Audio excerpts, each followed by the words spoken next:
स्वागत है विद्यार्थी मित्रों। धोरण 11 फिजिक्स चैप्टर नंबर 12 थर्मोडायनेमिक्स में पार्ट नंबर 7 આપણે આજે જોવો છે। મિત્રો આપણે સમ કદ પ્રક્રિયા જોઈએ, પછી સમ ઉષ્મી પ્રક્રિયા જોઈએ, પછી આજે આપણે જોવી છે સમ દાબ પ્રક્રિયા। કેવી પ્રક્રિયા મિત્રો? સમ દાબ પ્રક્રિયા। तो समदाब प्रक्रिया जोई छे तो नाम उपरथी आपणे थोड़ोक आइडिया आवी जाय के अहींया दबाण केवुं रहेतुं होय छे समान, दबाण केवुं रहे समान एने समदाब प्रक्रिया कहेवाय छे। जे प्रक्रियामां दबाण छे समान रहेतुं होय ए प्रक्रियाने शुं कहेवाय? समदाब प्रक्रिया कहेवाय। मतलब के एने आपणे आकृति दोरीए, आपणे टेक्स्ट बुकमां आकृति आपेली छे तो धारो के आपणे आलेख दोरीए, आ बाजु दबाण लઉં છું અને आ बाजु धारो के हूँ कद लઉં છું तो अहीं दबाण केवुं राखवानुं छे? समान। दबाण केवुं राखवानुं? समान। मतलब धारो के आ बिंदु पर धारो के दबाण P छे अने कद V1 छे। धारो के तंत्र અહીંથી અહીં સુધી જાય છે तो मतलब क्यांय दबाण फरकवानुं નથી। मतलब दबाण छे, दबाण तो आ बिंदु पर समान रहेवानुं छे, दबाणमां कांई फेरफार थतो નથી, पण कदमां फेरफार थाय छे। कद V1 मांथी V2 थाय छे पण दबाणमां कांई फरक पड़तो નથી। तो चालो आपणे हवे आमां कार्य गणतरी करवी छे। समदाब प्रक्रिया माटे थतुं कार्य, तो कार्यનું सूत्र માટે આપણને ખબર છે W બરાબર P ડેલ્ટા V ને આપણને ખબર છે P અહીં ડેલ્ટા V એટલે કદમાં થતો ફેરફાર એટલે V2 માઇનસ V1 એટલે કદમાં થતો ફેરફાર। હવે P ને અંદર ગુણી દઉં તો શું થાય? તો P into V2 minus P into V1 છે ને। હવે આપણે આદર્શ વાયુ સમીકરણ માટે સમીકરણ ખબર છે, આદર્શ વાયુ સમીકરણ। आदर्श वायु समीकरण शू है अपनी पास? तो कि PV बराबर म्यू RT आवो आदर्श वायु समीकरण अपने ख्याल है। और धारो कि अहींया दबाण तो कई फरक पड़तो नहीं तो P एम राखू, कदनी जग्याए धारो कि कद में V1 कद है शुरुआत में, त्यारे मोलनी संख्या म्यू है, R तो अचलांक है, तापमान ते समये T है।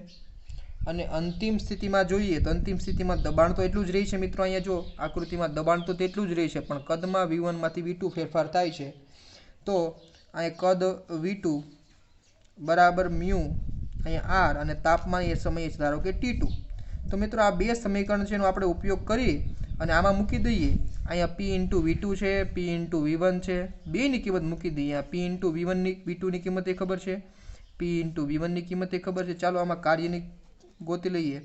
कार्य बराबर तो अहींया पहलू समीकरण में शुं आवशे तो कि V2 वाळुं पद है तो V2 वाळुं पद शुं छे तो कि म्यू R T2 अने पछी शुं छे माइनस करीने PV1 बराबर शुं छे तो कि म्यू R T1। तो आ बंनेमांथी कॉमन शुं छे तो कि आ बंनेमांथी कॉमन छे म्यू R, बंनेमांथी कॉमन शुं छे म्यू R। तो अंदर शुं वधशे?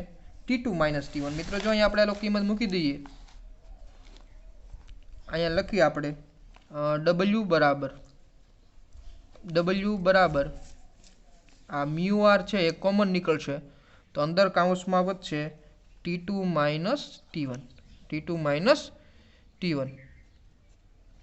तो आपणे समदाब प्रक्रिया होय ज्यारे दबाण समान होय त्यारे कार्यनुं सूत्र छे ए आपणने આવી રીતે મળે છે કાર્યનું સૂત્ર। તો હવે આપણે કાર્યનું સૂત્ર તો આ રીતે મળે છે તો આના પરથી થોડીક માહિતી લઈએ। मतलब કે કાર્ય શેમાંથી થાય છે? દબાણમાં તો કાંઈ ફરક પડતો નથી, દબાણમાં ફરક પડતો નથી मतलब કે થોડીક શોષેલી ઉષ્મામાંથી અમુક કાર્ય છે એ આંતરિક ઉર્જામાં વાપરે છે।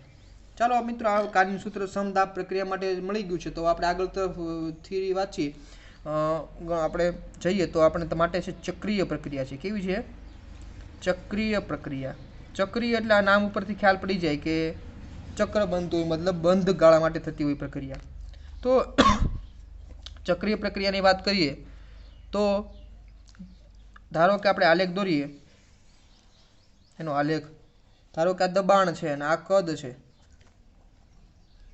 तो तंत्र है ए धारो कि शुरुआती अवस्था और अंतिम अवस्था बे समान हो। धारो कि तंत्र अहींथी शुरुआत करी थी, प्रारंभिक अवस्था थी अने तंत्र है फरी पाछुं पोतानी मूळ अवस्था में आवी जाय तो આને ચક્રીય પ્રક્રિયા કહેવાય. કેવી પ્રક્રિયા કહેવાય? ચક્રીય પ્રક્રિયા કહેવાય. હે ને? જો તંત્ર પોતાની મૂળ અવસ્થામાં પાછું આવી જાય, પ્રારંભિક અવસ્થા એ જ હોય, અંતિમ અવસ્થા આ જ હોય, તો આ પ્રક્રિયાને કેવી કહેવાય? ચક્રીય પ્રક્રિયા કહેવાય. અને ચક્રીય પ્રક્રિયામાં જો પ્રારંભિક સ્થિતિ છે, અંતિમ સ્થિતિ આ છે, તો મતલબ આંતરિક ઉર્જામાં કાંઈ ફેરફાર થતો નથી. યાદ રાખજો મિત્રો, ચક્રીય પ્રક્રિયા દરમિયાન આંતરિક ઉર્જામાં ફેરફાર થતો નથી. અને આંતરિક ઉર્જામાં ફેરફાર થતો ન હોય તો ડેલ્ટા યુ બરાબર શું લખાય? 0. ડેલ્ટા યુ બરાબર 0. તો થર્મોડાયનેમિક્સનો નિયમ ખબર છે આપણને, પ્રથમ નિયમ. તો થર્મોડાયનેમિક્સનો પ્રથમ નિયમ ઉપરથી શું કહી શકાય? કે ડેલ્ટા ક્યુ બરાબર delta you plus delta W. આમાં ડેલ્ટા યુ 0 મૂકી દઈએ તો ડેલ્ટા ક્યુ બરાબર શું વધે? Delta W. મતલબ કે તમે જેટલી ઉષ્મા આપો છો એ બધી ઉષ્માનું શેમાં રૂપાંતર થઈ જાય છે? કાર્યમાં. ક્યારે? જ્યારે ચક્રીય પ્રક્રિયા થતી હોય ત્યારે. યાદ રાખજો, ચક્રીય પ્રક્રિયા દરમિયાન તંત્ર જેટલી ઉષ્માનું શોષણ કરે એ બધી ઉષ્મા શેમાં વાપરે છે? કાર્ય કરવામાં. આંતરિક ઉર્જામાં ફેરફાર કરવા માટે વાપરતી નથી. તો આને શું કહેવાય? ચક્રીય પ્રક્રિયા કહેવાય. હવે મિત્રો આના પછી આગળ વાત કરીએ. હવે આપણે થર્મોડાયનેમિક્સનું પાલન, પહેલો નિયમ છે જે આપણે આ થર્મોડાયનેમિક્સનો પહેલો નિયમ, એનું પાલન થતું ન હોય ને એવા આપણે થોડાક ઉદાહરણો જોવા છે કે જેમાં થર્મોડાયનેમિક્સનું નિયમનું છે એ પાલન થતું ન હોય.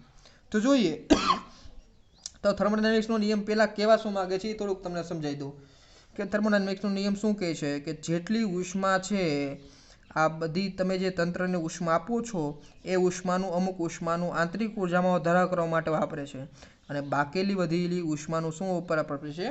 કાર્યમાં વાપરે છે. તો આ થર્મોડાયનેમિક્સનો પ્રથમ નિયમ છે. મતલબ આ નિયમ શું દર્શાવે છે?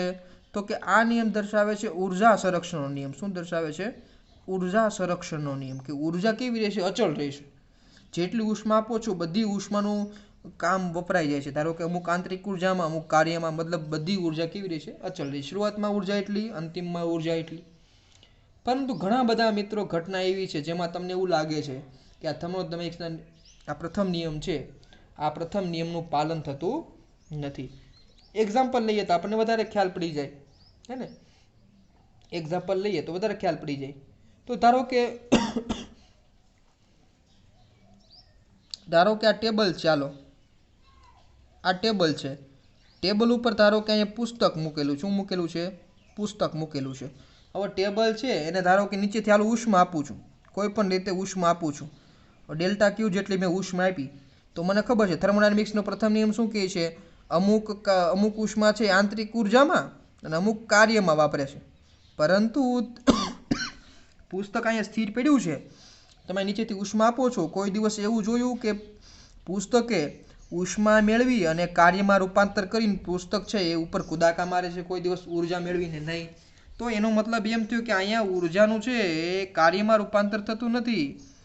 કાર્યમાં રૂપાંતર થતું નથી. નકર તો પુસ્તક શું થઈ જાય?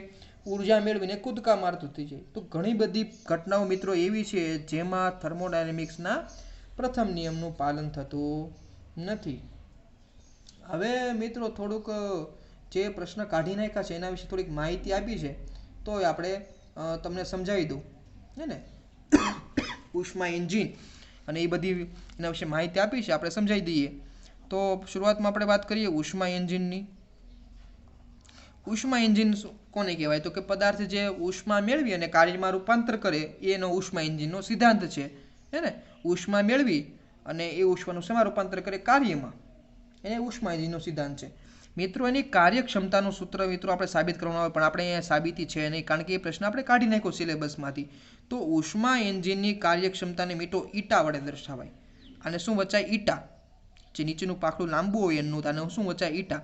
તો આની કાર્યક્ષમતા મતલબ આપણું એન્જિન છે કેટલી કાર્યક્ષમતા ધરાવે છે? 100% ધારો કે કાર્યક્ષમતા હોય એમાંથી 80% કાર્યક્ષમતા ધરાવે છે, 60% ધરાવે છે. એનું સૂત્ર ગોતવું હોય તો મિત્રો આપણને ખ્યાલ છે એનું સૂત્ર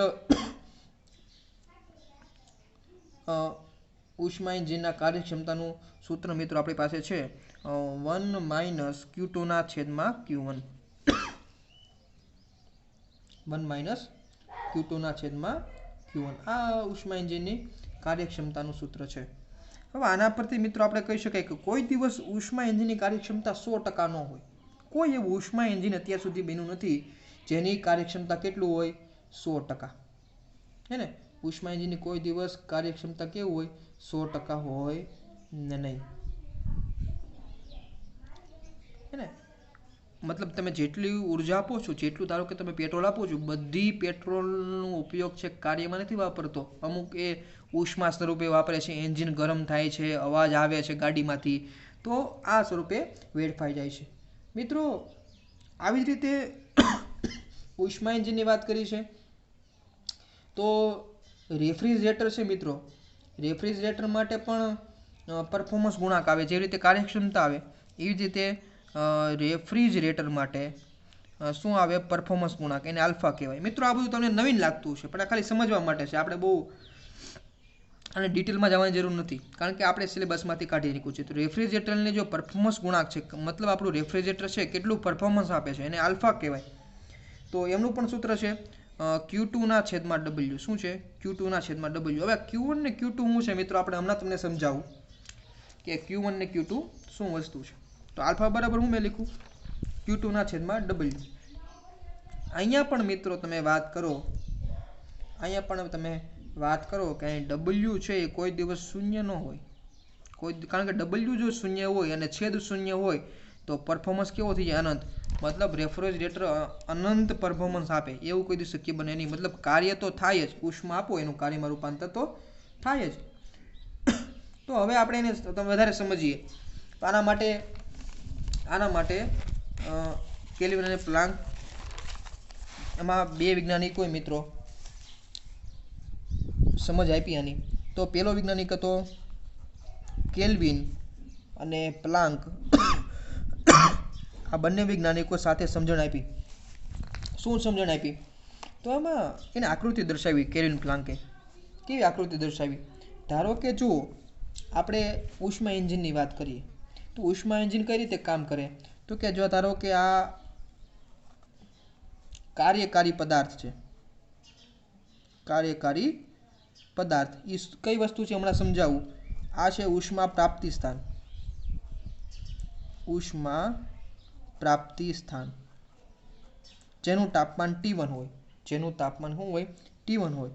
અને આ લખું છું ઠારણ વ્યવસ્થા. ઠારણ વ્યવસ્થા એનું તાપમાન હોય T2. મિત્રો કેલ્વિન પ્લાન્કે શું દર્શાવ્યું? આપણને ખબર છે આપણા વાહનમાં આપણી જગ્યાએ ટુ વ્હીલ હોય તો ટુ વ્હીલમાં આપણે શું કરીએ તો કે પેટ્રોલ નાખીએ. આ પેટ્રોલનું આપણને ખબર છે એન્જિનની અંદર દહન થાય અને પેટ્રોલના દહનથી આપણું છે એ બાઇક છે એ ચાલે છે. તો એ જ મિત્રો અહીંયા કામ કરવાનું છે. ધારો કે આપણે કાર્યકારી પદાર્થ તરીકે અહીંયા શું હોય? કાર્યકારી પદાર્થ તરીકે આપણે ગાડીનું પેટ્રોલ છે, ડીઝલ છે એ આપણા માટે ગાડી માટે કાર્યકારી પદાર્થ કહેવાય. એ શું કરે તો કે ઉષ્મા પ્રાપ્તિ સ્થાનમાંથી ઉષ્મા ગ્રહણ કરે અને ધારો કે Q2 જેટલી ઉષ્મા ગ્રહણ કરે છે. હે ને ઉષ્મા ગ્રહણ કરે મતલબ પોતાને આપણે ખબર છે પેટ્રોલ ડીઝલ સળગવા માટે એ ઉષ્મા ગ્રહણ કરે અને કાર્યકારી પદાર્થ છે એ જ્યારે દહન થાય એનું પેટ્રોલ ડીઝલનું દહન થાય ત્યારે શું કામ કરે? એક તો એક કાર્ય કરે. કાર્ય કરે મતલબ એન્જિન છે આ ચાલે છે મતલબ એન્જિન કાર્ય કરે છે. તો અમુક ઉર્જાનું સમય આપણે કાર્ય કરવામાં વાપરે. અને બીજી વધારાની ઉષ્મા છે એ ઠારણ વ્યવસ્થામાં મુક્ત કરી દે. આપણને ખબર છે આપણી જે ગાડીમાં સાયલેન્સર હોય, સાયલેન્સરમાંથી જે ધુવાડો બહાર નીકળતો હોય એ વધારાની ઉર્જા છે Q1 ઉષ્મા છે ઠારણ વ્યવસ્થામાંથી બહાર છોડી દે. તો મિત્રો આ જો આ સિમ્પલ આ એન્જિનનું એક ડાયાગ્રામ છે. Q2 જેટલી ઉષ્મા લે કાર્યકારી પદાર્થ પેટ્રોલ ડીઝલ સળગી અને અમુક એમાંથી કાર્યમાં વાપરે અને અમુક એ સાયલેન્સર દ્વારા ધુવાડો બહાર કાઢે. હે ને એટલા માટે પરફોર્મન્સ ગુણાંકમાં તમે જોયું હોય તો ઈટા બરાબર શું લખ્યું હતું? 1 - Q2/Q1. હવે આપણે તમને ખ્યાલ પડી ગયું છે Q2 કોણ છે અને Q1 કોણ છે. ઓકે. તો કેલ્વિન પ્લાન્કે શું આપ્યું તો કે તમારે કાર્યકારી પદાર્થ જ્યારે દહન થાય ત્યારે તમારે અમુક ઉર્જા તો ઠારણ વ્યવસ્થામાં મુક્ત થાય જ. હે ને બધું કાર્યમાં રૂપાંતર ન થાય. બધું ઉષ્મા છે એ ધારો કે પેટ્રોલ ડીઝલ સળગે છે તો બધું કાર્યમાં રૂપાંતર થાય નહીં, અમુક ઠારણ વ્યવસ્થામાં ઉર્જા મુક્ત થાય જ. તમારું એન્જિન ગરમ થાય છે, ધુવાડો નીકળે છે, અથવા બીજી રીતે કહીએ તો અવાજ આવે છે ગાડીમાંથી, તો અમુક ઉર્જા છે ઉષ્મા એ આ ઠારણ વ્યવસ્થામાં મુક્ત થવાની છે, હે ને. તો આ કેલ્વિન પ્લાન્કનું વળાંક હતું. આવી જ રીતે આપણે જ્યારે બીજા વૈજ્ઞાનિકે શું કથન આપ્યું, એ વૈજ્ઞાનિક હતો કોશિયસ.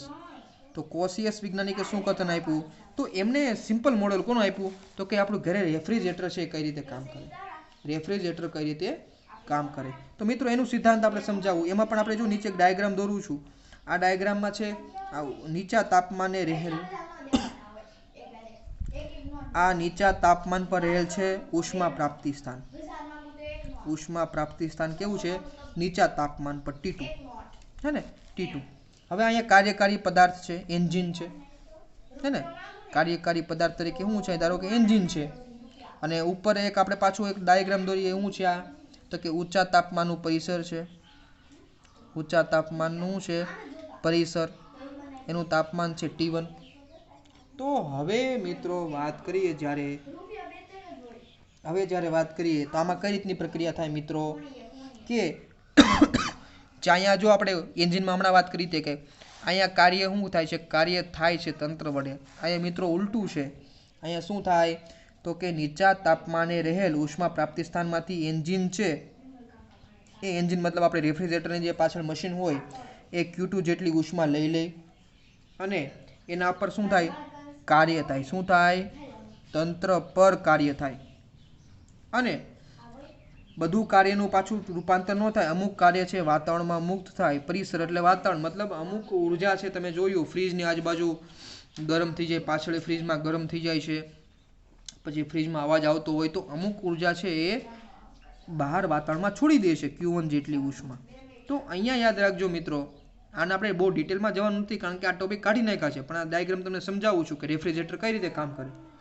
તો રેફ્રિજરેટરમાં મિત્રો નીચું પ્રાપ્તિ સ્થાન મતલબ ફ્રીજની અંદર તમે જોયું ઠંડુ હોય, ઠંડુ મતલબ એનું તાપમાન ઓછું હોય, તો નીચા તાપમાને ઉષ્મા છે એ ક્યાં જાય, એન્જિનમાં જાય છે, એન્જિનમાં કાર્ય થાય છે અને વધારેની ઉષ્મા મુક્ત થાય છે. ચાલો પછી આપણે હવે નેક્સ્ટ પ્રશ્ન જોઈએ. તો કે નેક્સ્ટ પ્રશ્ન બહુ સિમ્પલ છે, તમે ખ્યાલ જ હોય, ભણી ગયા હોય આગળ. અપ્રતિવર્તી પ્રક્રિયા અને પ્રતિવર્તી પ્રક્રિયા. બહુ સિમ્પલ છે, પ્રતિવર્તી પ્રક્રિયા અને અપ્રતિવર્તી પ્રક્રિયા. તો પેલા આપણે લઈએ અપ્રતિવર્તી પ્રક્રિયા કોને કહેવાય. અપ્રતિવર્તી કોને કહેવાય, મતલબ કે જે પ્રક્રિયાને મૂળ અવસ્થામાં પાછી ન લાવી શકાય, છે ને, જે અવસ્થાને મૂળ અવસ્થામાં પાછી ન લાવી શકાય,